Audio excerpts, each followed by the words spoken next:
in verse 19 to 20. Sabi po dyan, ipanalangin din niyong ako'y pagkalooban ng wastong pananalita upang buong tapang kong maipahayag ang hiwaga ng magandang balitang ito. Dahil sa magandang balitang ito, ako'y isinugo at ngayoy, ano daw po?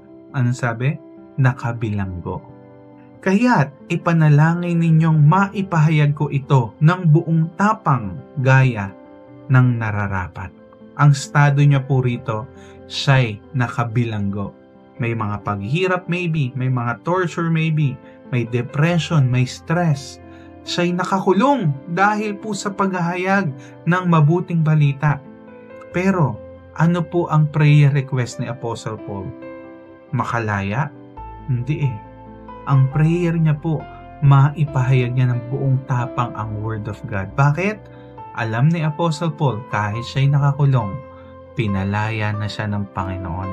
At ang kalayaang ito ay hahantong sa buhay na walang hanggan, doon sa tunay nating lugar na hindi na tayo nagkakasakit, hindi na tayo nasisira, nag-iinggitan, wala nang awayan, wala nang gera, wala nang gutom, wala nang hirap.